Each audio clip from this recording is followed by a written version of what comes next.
One day বিশ্বকাপের প্রথম দুইটা শিরোপা হেসে খেলেই জয় করেছে এমন একটা দল যারা 70 থেকে 90 দশকের পুরোটা সময় একাধিপত্যভাবে ক্রিকেটের শাসন করেছে, যারা আইসিসির প্রতিটা ট্রফি জয়লাভ করেছে। এমন একটা সময় ছিল যখন ইংরেজদের আবিষ্কৃত এই খেলাটি শুধু ইংরেজরাই কেন, বিশ্বের প্রতিটা দেশ অপরাজিত বিধ্বংসী বলা ওয়েস্ট ইন্ডিজের সাথে খেলতেই ভয় পেত।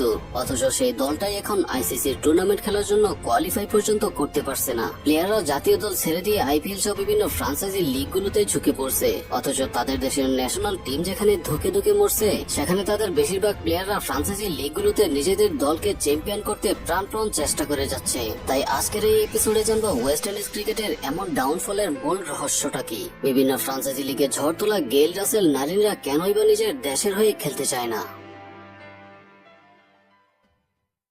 সেই শুরু থেকে জেনে এসেছি ক্রিকেটটা নাকি ভদ্রলোকের খেলা, কিন্তু এই ওয়েস্ট ইন্ডিজের কাছে ক্রিকেটটা শুধুমাত্র একটি খেলা না।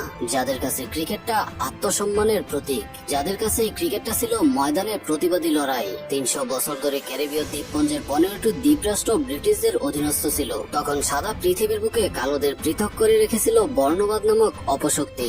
যেই বর্ণবাদের সমাজে অসহায়, নিপীড়ন আর জর্জরিত ছিল কালোরা। সমাজে যাদের গ্রহণযোগ্য ছিল কেবলমাত্র কৃতদাস হিসাবেই। তখন কেবলমাত্র সাদা বর্ণের এই সাহেব বাবুদের খেলা ছিল ক্রিকেট, আর সেই ক্রিকেটে কালোদের জায়গা ছিল শুধুমাত্র মাঠের পাশে আক্ষেতে বল চলে গেলে তা কুড়িয়ে নিয়ে আসার জন্য।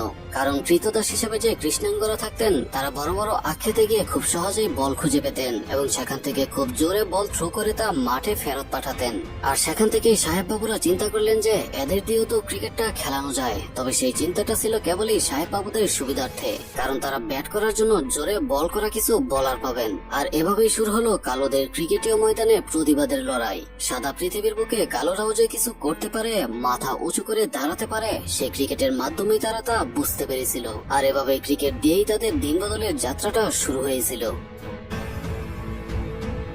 আর দেখতে দেখতে লোকালরা ক্রিকেটকে এতটা সুন্দর করে অ্যাডপ্ট করে নিয়েছিল যে 1950 সালের মধ্যে ক্রিকেট ওয়েস্ট ইন্ডিজের মধ্যে খুবই পপুলার একটি গেম হয়ে গিয়েছিল। তবে এরপর যাওয়া যাক 1975 সালে হওয়া প্রথম ওয়ানডে বিশ্বকাপে। ওয়েস্ট ইন্ডিজের তরুণ একটা দল যারা প্রথমবারের মতো বিশ্বকাপ খেলতে যায় ইংল্যান্ডে।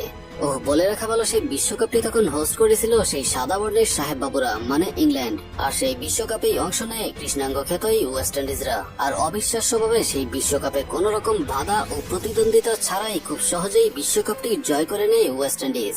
একবার ভাবা যায়, এটা সেই দল যাদেরকে শুধুমাত্র মাঠের বাইরে থেকে বল করানোর কাজে ব্যবহার করা হতো, আর আজকে তারাই ক্রিকেট বিশ্বের সেরা দল। বিধাতার লিখন সত্যি খুব অদ্ভুত।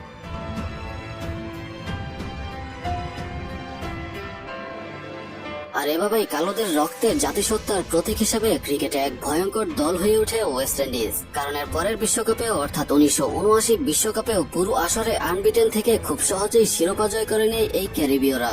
বিষয়টা এমন হয়ে দাঁড়িয়েছিল যে যেই দলগুলো বিশ্বকাপে অংশগ্রহণ করতে আসছিল, তারা এক প্রকার বাধ্য হয়ে কেবল নিয়ম রক্ষার জন্যই ওয়েস্ট ইন্ডিজের সাথে খেলতে নেমেছিল। কারণ তারা ওয়েস্ট ইন্ডিজের সাথে কোন রকম কম্পিটিশনও করতে পারছিল না। ওয়েস্ট ইন্ডিজের প্লেয়াররা ব্যাটিং থেকে শুরু করে বোলিং, ফিল্ডিং প্রত্যেকটা জায়গায় পারফেক্ট ছিল। সেই সময়টাই তারা ক্রিকেটে এতটাই শক্তিশালী ছিল যে তাদের সাথে কেউ খেলতেই পর্যন্ত চাইতো না। আর তৎকালীন সেই প্লেয়ার যেমন sir Clive Lloyd, sir baby Richard, যাদেরকে বর্তমান সময়ে এক একজন লিজেন্ড হিসেবে দেখা হয়। তবে পরপর 2 বিশ্বকাপ জেতা ওয়েস্ট ইন্ডিজ প্রথমবারের মতো ধাক্কা খায় 1983 সালের বিশ্বকাপে। বন্ধুরা, মোস্টবেটের সাথে আমার যাত্রাটা সত্যি অফুরন্ত বিনোদন এবং আসল নগদ পুরস্কার জেতার সুযোগ দিয়েছে। একটি খেলা যা বিশেষ করে আমার মনোযোগ আকর্ষণ করেছে তা হলো প্লিঙ্কো। আপনি যদি আপনার অবসর সময় গেমিং এ উপভোগ করতে থাকেন, মোস্টবেটের বিভিন্ন ধরনের মনোমুগ্ধকর গেম অফার করে যা আপনাকে ব্যস্ত রাখবে। এমনকি আপনার মজা করার সময় নগদ পুরস্কার জিততে পারেন। মোস্টবেটে রয়েছে বিকাশ নগদ, রকেট উপায় এবং অন্যান্য পদ্ধতির মাধ্যমে সহজে ও দ্রুত ডিপোজিট এবং উইথড্র টাকা তোলার সুবিধা। ক্রিয়া অনুরাগীদের জন্য মোস্টবেট একটি স্বর্গ। বিভিন্ন খেলার ফলাফলের পূর্বাভাস দিয়ে আপনার দক্ষতা পরীক্ষা করুন। রেজিস্ট্রেশনের পর 250টি ফ্রি স্প্রিং সহ আপনার প্রথম জগতে একটি অবিশ্বাস্য বোনাস পেতে আমার প্রোমো কোড খেয়াল ব্যবহার করুন। এই অফারটি মিস করবেন না। তো আর দেরি কেন, এখনই সাইন আপ করুন এবং মোস্টবেটের মনোমুগ্ধকর জগতে ডুব দিন। শুধুমাত্র আপনার গেমিং অভিজ্ঞতাই নয়, আপনার ব্যাংক ব্যালেন্সকে উন্নত করতে প্রস্তুত হন। মোস্টবেটের স্বপ্নকে বাস্তবে পরিণত করুন।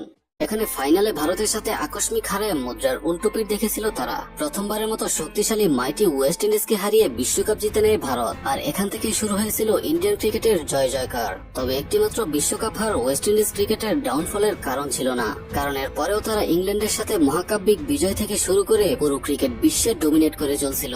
যেমন এরপর 80 থেকে 90 দশকের পুরোটা সময় জুড়ে কোনো টেস্ট সিরিজ হারেনি ওয়েস্ট ইন্ডিজ। একবার ভাবতে পারেন এতটা শক্তিশালী একটা টিম হওয়া সত্ত্বেও কিভাবে দলটির ডাউনফলের সূত্রপাত ঘটেছিল। শুরুটা হয়েছিল 90 দশকের শেষের দিকে, যেখানে সময় থাকতে বড় বড় তারকা প্লেয়ারদের যোগ্য উত্তরসূরি তৈরি না করা, আর যখন বেশিরভাগ লিজেন্ড প্লেয়াররা একসাথে রিটায়ারমেন্ট করে তখন অনেকটাই পিছিয়ে পড়ে দলটি। তবে তখনও বেশ কয়েকজন ভালো প্লেয়ার ছিল দলটিতে, কিন্তু একটি দল স্বয়ংসম্পূর্ণ হতে ও বিশ্ব ক্রিকেটে আধিপত্য বিস্তার করতে সব দিক দিয়েই পারফেক্ট হতে হয়, যার প্রমাণ অস্ট্রেলিয়ার টেস্ট সিরিজ। যেখানে বলে কয়ে হারাতো ওয়েস্ট ইন্ডিজরা, সেখানে খুবই বাজেভাবে সিরিজ হারে অজিদের সাথে। কিন্তু এরপর 2000 সালের দিকে তাদের দলের সবচেয়ে বড় দুই অস্ত্র যারা দলের পেসিং দিয়ে প্রতিপক্ষকে আতঙ্কে রাখতো, সেই দুই লিজেন্ড বোলার কোর্টনি ওয়ালস ও কার্টলি অ্যামব্রোজ রিটায়ার করেন।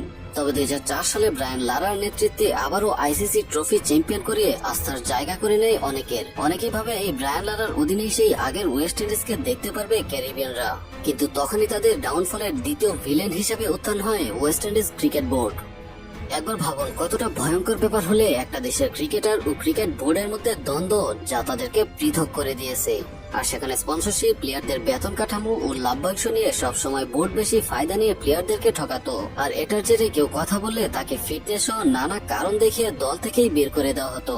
যেমন 2005 সালে দক্ষিণ আফ্রিকা সফরে ব্রায়ান লারা সহ বেশ কয়েকজনকে দল থেকে বাদ দেওয়া হয়েছিল। যদিও কয়েক মাস পর এর সমাধান দেখানো হলেও ভেতরে ভেতরে সমস্যাটা থেকেই যাচ্ছিল। যেমন প্লেয়ারদের বেতন কম ও কন্ট্রাক্ট নিয়ে ঝামেলার জেরে 2009 সালে বাংলাদেশ সফর ও চ্যাম্পিয়ন ট্রফি খেলতে অস্বীকৃতি জানায় ওয়েস্ট ইন্ডিজ প্লেয়াররা। আর তখন দলে থাকা Chris Gayle, Dwayne Bravo, Andre Russell, Kieron Pollard, Darren Sammy, Sunil নারিনদের মতো তারকা প্লেয়ারগুলো আস্তে আস্তে নিজেদের বোর্ডের প্রতি ক্ষোভ প্রকাশের জেরে বিভিন্ন ফ্রাঞ্চাইজি লিগগুলোতে বেশি মনোযোগ দিতে শুরু করে। আর এজন্য তারা টি-20 ক্রিকেটের দিকেই বেশি ঝুঁকে পড়ে। আর ওয়েস্ট ইন্ডিজ ক্রিকেটারদের যে ন্যাচারাল স্ট্রেংথ আর তাদের যে খেলার ধরন, তা টি-20 ক্রিকেটে খুব ভালো করেই স্যুট করে। আর এভাবেই টি-20 ক্রিকেটের শক্তিশালী ওয়েস্ট ইন্ডিজ 2012 ও 2016 সালের টি-20 বিশ্বকাপে চ্যাম্পিয়ন হয়। আর সেখান থেকে তাদের তারকা প্লেয়ারগুলো আরো বেশি পপুলারিটি পায় ফ্রাঞ্চাইজি লিগগুলোতে। তবে তখনও প্রকাশ্যে না এলেও ক্রিকেট বোর্ডের দ্বন্দ্বটা যেন ভেতরে ভেতরে থেকেই যাচ্ছিল, যে কারণে গেল, পোলার্ড, রাসেল, নারিনরা বোর্ডের এসব নোংরামির জন্য জাতীয় দলে খেলতেই আপত্তি দেখায়। আর এরপর থেকে যতই সময় এগোচ্ছে ততই ওয়েস্ট ইন্ডিজ ক্রিকেটের দুর্দশা সবার সামনে এসেছে। নতুন প্লেয়ারদের দিয়ে সাজানো টেস্ট প্লেয়াররা বিভিন্ন দ্বিপাক্ষিক সিরিজে গিয়ে বাজেভাবে হারছে। একদিকে তাদের স্টার প্লেয়াররা ফ্রাঞ্চাইজি লিগের সর্বোচ্চটা দিয়ে দলগুলোকে চ্যাম্পিয়ন করছে, আর অন্যদিকে ওয়েস্ট ইন্ডিজের জাতীয় দলটা এক প্রকার ধুকে ধুকে মরছে। অবশ্য এখানে প্লেয়ারদের মধ্যে অতিমাত্রায় টাকার লুপটাও চলে এসেছিল। এর জেরে 2017 সালের চ্যাম্পিয়ন ট্রফি, 2022 সালের টি-20 বিশ্বকাপ ও এমনকি 2023 সালের ওয়ানডে বিশ্বকাপ সেই টিমটি কোয়ালিফাই পর্যন্ত করতে পারছিল না। জিম্বাবুয়ের মতো দলের কাছে হেরে বিশ্বকাপ কোয়ালিফাই থেকে বিদায় নিয়েছে তারা। তবে অনেকেই ভাবছেন 2024 টি-20 বিশ্বকাপে তো তারা অংশগ্রহণ করেছিল।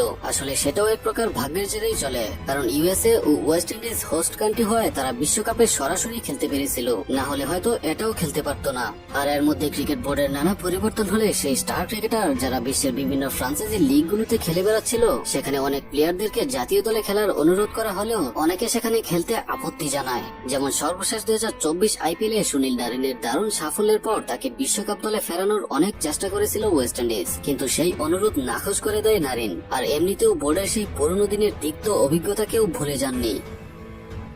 একবার ভাবুন, যাদের জাতিসত্তার প্রতীক ছিল এই ক্রিকেট, শুরুর দিকে যে ওয়েস্ট ইন্ডিজ পুরো ক্রিকেট বিশ্বের কাছে এক আতঙ্কের নাম ছিল, সেই ওয়েস্ট ইন্ডিজ ক্রিকেট দলটার আজকে এই করুণ পরিণতি। তবে আপনার কাছে কি মনে হয়, এখানে ওয়েস্ট ইন্ডিজ ক্রিকেটের এমন ডাউনফলের পিছনে মূল দায়ী কে? প্লেয়ারদের উপর আধিপত্য বিস্তার করা ক্রিকেট বোর্ড, নাকি টাকা ও ফেমের পিছনে ছুটে বেরোনো তারকা প্লেয়াররা? দলের এই অবস্থায় আপনি কাকে কাঠগড়ায় রাখতে চান তা অবশ্যই কমেন্টে লিখে জানিয়ে দিন। আর ভিডিও ভালো লাগলে একটি লাইক দিন ও পরবর্তী এপিসোড দেখতে সাবস্ক্রাইব করে সাথেই থাকুন।